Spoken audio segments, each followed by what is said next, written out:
Hello everyone, welcome to my talk about my journey as a Rust contributor. First of all, I started Rust in 2020 and became a huge fan of Rust.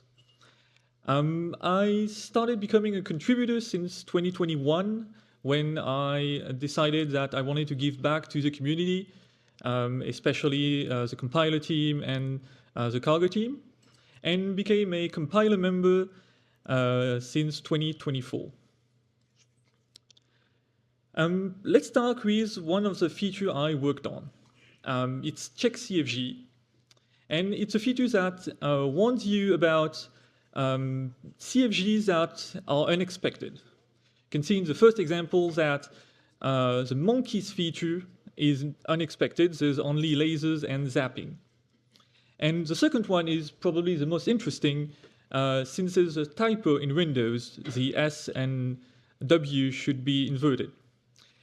And that feature is trying to help contributors and users to better see which features are active or not. And we provide you with helpful suggestions, such as adding it as a cargo feature or allowing some part of the lint either in build.rs or in your cargo toml. The feature didn't come from me. It came from RC 1330 by Sildira, a Microsoft engineer. And an RC is a request for comments. So it's basically a pull request to one of our repo where people show up, discuss many ideas they have, produce alternatives, and if it's good enough, someone will propose an FCP merge. Here it's Felix. And the team responsible for that area will sign up on the changes. And if you get lucky and no concerns are made, your change is accepted and you have a final comment period that is completed. But before continuing, let me talk about a little quirk in the RFC. This is an empty value. There's only a name. This CFG is a value and a name. This one is also a CFG with a value and a name, but the name is empty. And this last one is a bit tricky, because as it turns out, the RFC did not try to address it. The RFC defined what a values was for, where you give a name and all the values that are expected or not. Well, expected. But how to deal with empty values? Well, you might say you don't pass any. And it could be reasonable, except that you can concatenate different CLI flags. And so what is the expected output here? I guess we can all agree that name test is expected since it's defined, but is CFG name also expected? That was one of the things missed in the RFC and missed in the implementation I did the first time. And so that's where I proposed MCP 636. An MCP is a major change proposal for the compiler team, where I decided to simplify some part of the RFC and address that particular quirk by simply having a non-variant that is explicit, so that you can pretty much say that you have no value that is expected for that target name. Then I started working on some uplifting of clippy lints. There are more than 700 lints currently in clippy, so a fair few can be uplifted in Rust. And for those who don't know what a lint is, it's a tool to help you improve your source code, think of warnings, errors that are allowable, deniable, all that kind of things.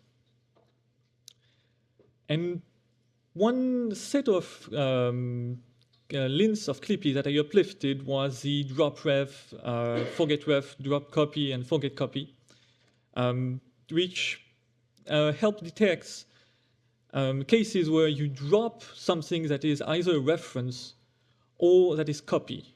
And it's relevant in cases where you want to drop the inner thing. And here you have an example where you lock a mutex, but you try to drop the reference to a mutex. And then it's still locked, but you might have operations that requires the mutex to be unlocked afterwards. And this is implemented in what we call the HIHR, high-level intermediate representation. It sits between your source code, where we do parsing, desugaring to arrive at HIHR, and then we do borrow checking optimization when we arrive at MIR, and then we do optimization up to LLVM and machine code. And doing an uplifting is pretty much done in the same PR. You find a new name, all the same name. Generally, clippy lints are loosely named, especially the first ones. You declare the lint in clippy, you add its logic, you add tests, even more tests, and you remove the previously implemented lint in clippy. And once you've done all this, open UPR, you can nominate it for the language team, which will decide whenever they want it or not. Here it was nominated, and I was lucky the same day the language team decided that they wanted it in their triage meeting. And I did a lot of them, a real lot of them. Not all successful. The last one, for example, was closed because of false positives that couldn't be reliably detected. And that's one of the things that you can do if you want to contribute. Find a clippy lint that you might think that is relevant to all users and uplift it in Rust C. And as part of all that work, I started doing some contribution to Rustdoc.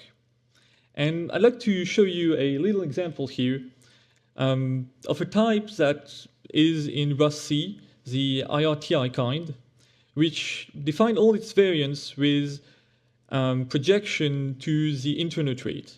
So you can see here all the ADT, ITY, etc. And before my change, when you got to Rustdoc would only show the type definition. So there was nothing about the variance that was aliased, only the two type and the generic type that was replaced. And it would give you this reference to I something. If you got to TI kind, you can clearly see all the I double colon. And after my change, there's no more I double colon when you got to TI kind. You would see clearly all the type that are clearly now referenced correctly. And it includes also all the variants where definitions would now be included, descriptions, and all of those generics would be resolved.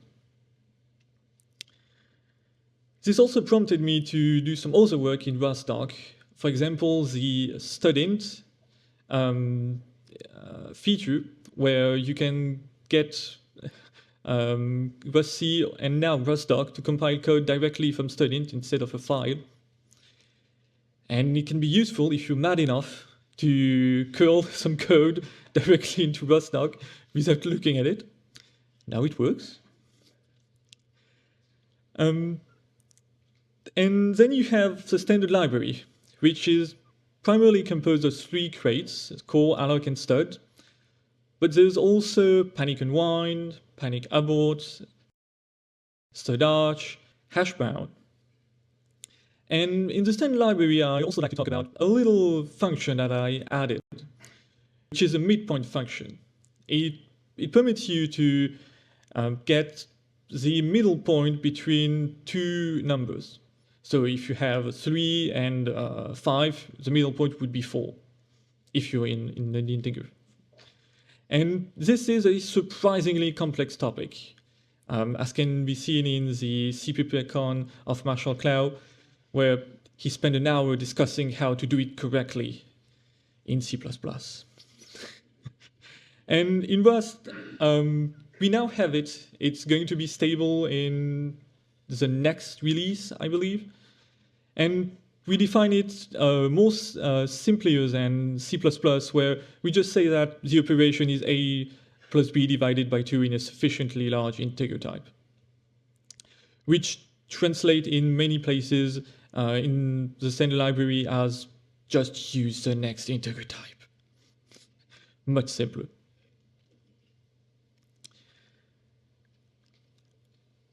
And now another contribution that is relevant to check-cfg is when you have in hashmap the get-mute function, which permits you to have a mutable reference to a value in the hashmap.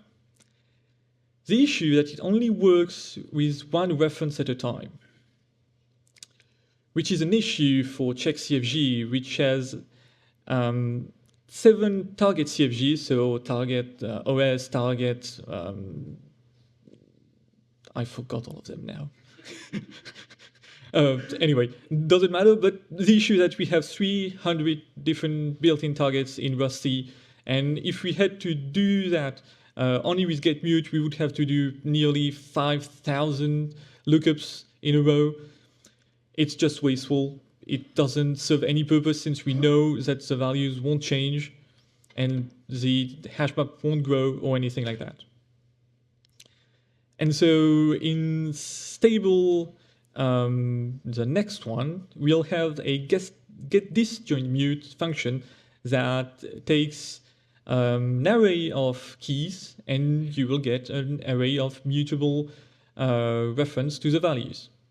And we use it in the check-cfg implementation by getting all the values at once before the main logic, so we can simply add all the values of those CFGs directly into the corresponding bucket. And this brings me now to stabilization of a feature. And especially I'm going to come back to check-cfg because it's the most interesting example where you can see the full view of a stabilization.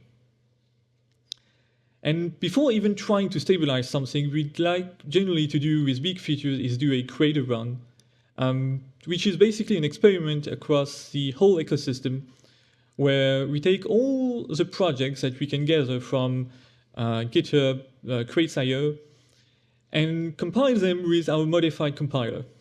In this case, I enabled the lint by default in Cargo and Rusty and analyzed the result of it. And there were a lot of them. There were 6,000 projects that were affected by the feature, a total of 200,000 errors. So I made a script to analyze all of them and made some statistics about the most unexpected CFGs, the most unexpected feature CFGs, and all of that, and made changes to places where we might have missed some of them. For example, I don't know if you know, but there's a rustfmt config that is no longer used, but is still referenced in nearly half of all the affected projects. So we added it so that people won't have to change their code or have it broken for no particular reason. And this brings me now to the seeking feedback period, what we call a call for testing in the project. And in that, we generally like to do a This Week in Rust announcement.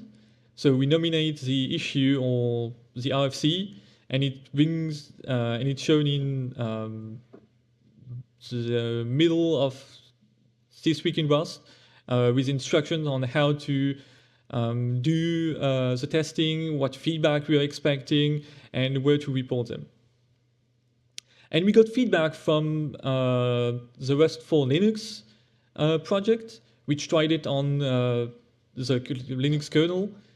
And we got some interesting results from them because they have a peculiar environment where they have 20,000 different CFGs. And it turns out that it stressed a little bit the parser in Rust C. Not good for performance. Fortunately, we have a somewhat solution where you can define with the syntax one set of values for different names at the same time, so you can avoid most of the parsing in one go. And of course, we also tested the feature directly inside our Rustlang Rust repository, where we tested it against the compiler for multiple features and all the tools, so we could know which dependencies were being affected, since in the Rust project we like to deny warnings. So all the things that dependencies do, we get ahead of it, generally. And then this brings up the stabilization report. And so this is the last place before we decide if we want to accept it or not. And we bring up a summary of the feature, generally how it works in a high-level view, with examples, with link to the current documentation, the different tests, and also the unresolved questions. For check-cfg, for example, there was a question of how do we deal with built-in CFGs, especially the one that are defined by the different built-in targets. If one target is removed, do we want to also remove the defined target? For example, if we remove all the windows, the built-in targets, do we remove target OS windows? That was a question that we didn't knew the answer, and I propose that we just remove them. It's much simpler, and it prevents people from continuing to use some targets that no longer exist. And after a few weeks, if you're lucky, you get it merged. And if it's good enough or complicated enough, depends on your view, you have to write a blog post where you announce the feature with all the quirks, what is expected or not, on the main Rust blog. And turns out that for check-cfg, there was a little thing that people didn't like about it when we introduced it at first, was that we didn't have a static way to define extra check-cfgs that people might want to use outside of build.ms. And so with the help of the cargo team, we added inside cargo toml a way to statically define some extra check-cfgs. And after all that, I became recognized by my peers and became a compiler contributor member, which is now simply the compiler team, which gives me the right. Thank you.